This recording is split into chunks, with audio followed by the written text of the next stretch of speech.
পিপি পিপি vroom vroom vroom vroom পিপি পিপি পিপি। আসসালামু আলাইকুম, hey guys, সবাই কেমন আছেন? আশা করি সবাই ভালো আছেন। পিপি পিপি পিপি।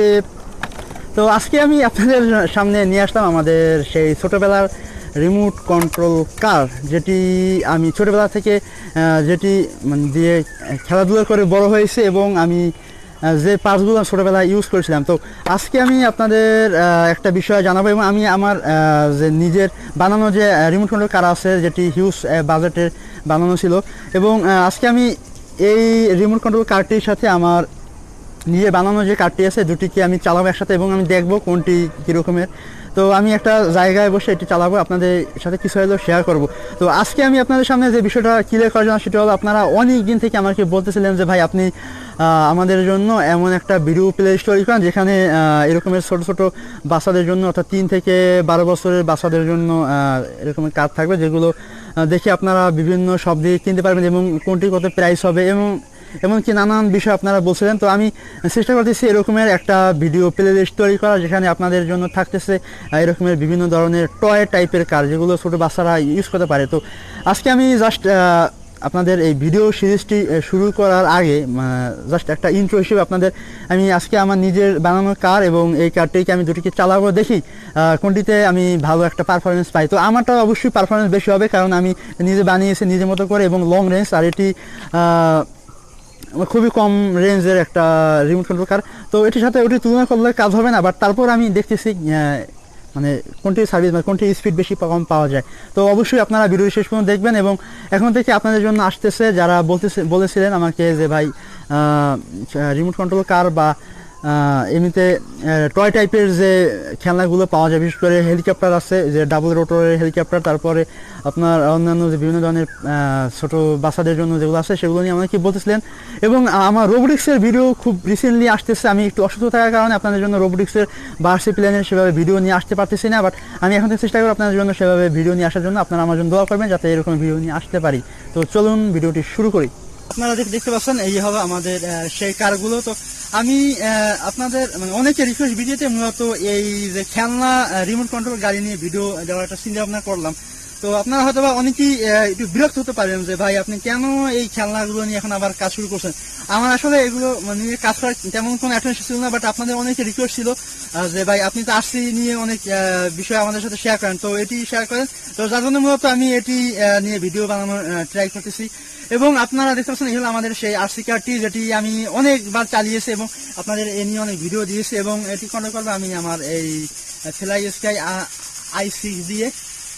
তো এই হলো আমাদের সেই কারটি।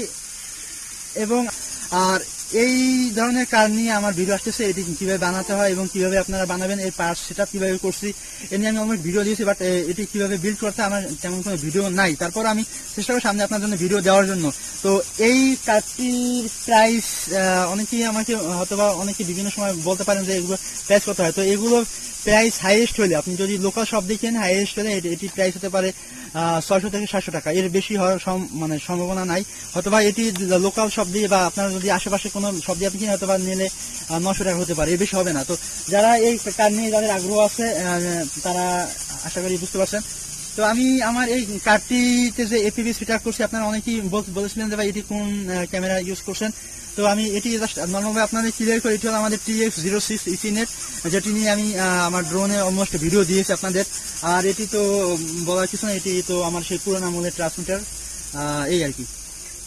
তো আমি এখন আপনাদের একটু চালাই দেখাই। আর আমার এই গাড়িটির একটা ফিচার্স আমি আপনাদের সাথে শেয়ার করি, সেটা হলো এই গাড়িটির এখানে ব্যাটারি যেটা আছে, ব্যাটারি ভিতরে আছে জাস্ট একটা ইউএসবি পোর্ট আছে। এটি আপনারা জাস্ট কোনো চার্জারের সাথে কানেক্ট করবেন, দেন আপনারা চার্জ দিবেন। এখানে একটা অন অফ সুইচ আছে, এখানে এই যে দেখতে পাচ্ছেন ভিতরে এলইডি জ্বলতেছে এবং আমার এই যে রিমোটটি আছে, রিমোট দিয়ে জাস্ট কন্ট্রোল করতে হয়, এই আর কি, খুবই সিম্পল। এবং গাড়িটির স্পিড মোটামুটি ভালোই। তো আমার এই যে গাড়িটি আছে, আমার নিজে বানানো যে গাড়িটি আছে, এটি স্পিড খুবই কম, কারণ আমি এখানে নর্মাল যে ইয়েলো কালারের যে কি বলে ইয়েলো কালারের যে গিয়ার মোটরগুলো আছে আমি সেগুলো ইউজ করছি, যার জন্য দেখা যায় এর টর্ক বেশি হয় বাট স্পিড কম। তো এই জন্য হয়তো আপনারা অনেকেই দেখা যায় যে যখন এই গাড়িটি চালাবেন অনেকে একটু অধৈর্য হতে পারেন যে এত কম স্পিডে গাড়ি চালাতে মজা নাই, বাট আমি এটি যখন এফপিভি দিয়ে চালাই তখন আমার কাছে খুবই ভালো লাগে। আমি হাই স্পিডে চালাই, মানে এটা মানে যে স্পিড আছে সেই স্পিডই আমার এই এফপিভি দিয়ে আমার এই যে ক্যামেরা দিয়ে এগুলো কন্ট্রোল করা একটু কষ্টসাধ্য হয়। তো আমি মোটামুটি প্র্যাকটিস করতে করতে মোটামুটি ভালোই আমার কাছে ভালোই লাগছে। তো আপনারা দেখতে পাচ্ছেন এই হলো আমাদের গাড়ির স্পিড। তো এই গাড়ির টর্ক খুবই ভালো আর কি, গাড়ির টর্ক ভালো এবং কন্ট্রোলিং খুবই ভালো। তো আপনাদের হয়তোবা অনেকেরই এরকম একটা কার, অনেকের রিমোট কন্ট্রোল কার নিয়ে একটা ইচ্ছা থাকে, শখ থাকে, একটা কার বানাবো, একটু চালাবো। দেখা যায় আমাদের ড্রোন বা প্লেন বানানোর ক্ষেত্রে আমাদেরকে হিউজ বাজেট লাগে, বাট এই কার বানানোর জন্য আপনাদের একটা ট্রান্সমিটার, একটা রিসিভার মানে এফএসআইসি বা আপনি সিটিসিবি যা ইচ্ছুক আপনি ইউজ করতে পারেন। বাট এখানে যে বিষয়টি হলো যে আপনাদের ব্রাশলেস মোটর কেনা লাগবে না বা অন্যান্য যে জিনিসগুলো লাগে না, জাস্ট আপনাদের একটা মেটাল গিয়ার সার্ভো কিনতে হয়। এবং আমি কিন্তু অলমোস্ট একটা মেটাল গিয়ার সার্ভো নিয়ে আমার একটা ভিডিও দিয়েছি, যেখানে একটা ফেক মেটাল গিয়ার সার্ভো আপনারা হয়তো বা দেখছেন। তো এখন যেটি আছে এটি হলো অরিজিনাল মেটাল গিয়ার সার্ভো। তো আপনাদের একটা মেটাল গিয়ার অরিজিনাল সার্ভো নিয়ে নেবেন। এরপরে আপনাদের এখানে একটা 2 সেল ব্যাটারি ইউজ করলেই হবে। আমি এখানে 1500 মিলিঅ্যাম্পিয়ার ইউজ করি, আপনারা চাইলে বেশি কম ইউজ করতে পারেন, অর্থাৎ 7.4 ভোল্টের ব্যাটারি হলে চলবে। আর এখানে আমি একটা ইএসসি ইউজ করি, যেটা হলো ব্রাশ ইএসসি 20 এম্পিয়ারের। এটি আপনারা বোট কার উভয় ক্ষেত্রে এমনকি আরসি প্লেনে আপনারা এটি ইউজ করতে পারেন। আর এইখানে আরেকটা হলো আমাদের আর কি আছে, আর এই হলো আমাদের গিয়ার মোটর, যেগুলো আপনারা যারা রোবোটিক্সে কাজ করেন বা এগুলো আপনারা অ্যাভেলেবল পেয়ে যাবেন। যদি আপনাদের লাগে আপনারা বলতে পারেন, আমি আপনাদের কিনে দেওয়ার জন্য হয়তো হেল্প করবো। আর এখানে আর আমার তেমন কিছু নাই। আর এই যে হুইল গুলো সেম হুইল, এই হুইলে এখানে আমি লাগাইছি, জাস্ট এখানে আমি ডাইরেক্ট করে দিচ্ছি, এখানে সার্ভোটি এটি কন্ট্রোল করে।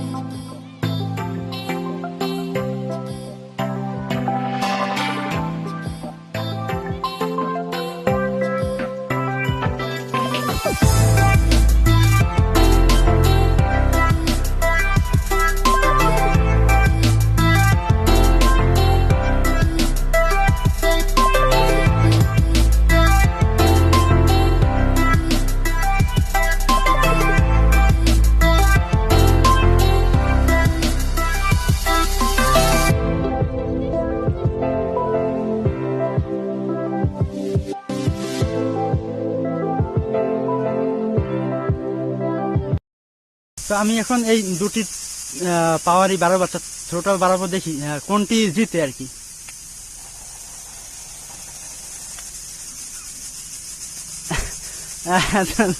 আমার যে নিজের বানানোর কারটি আছে, আমি তা আপনার আগে বলছিলাম যে আমার এটি স্পিড কম হলেও এর যে টর্ক খুবই মানে ভালো। আপনারা জানেন যে গিয়ার মোটর গুলো টর্ক বেশি হয়। তো এখন আমি কি বলবো, আপনারা হয়তো বা দেখতে পারতেছেন আমার ওটিকে ঠেলার মতো ওই গাড়িটির কোনো মানে ক্ষমতা নাই, মানে ছেলে নিয়ে আসবে।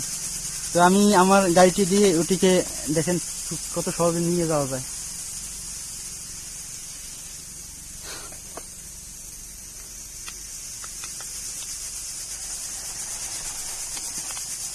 এটি স্পিড ভালো, বাট মানে টর্ক খুব কম, এবং এর যে ট্রান্সমিটার রিসিভারের রেঞ্জ খুবই বাজে।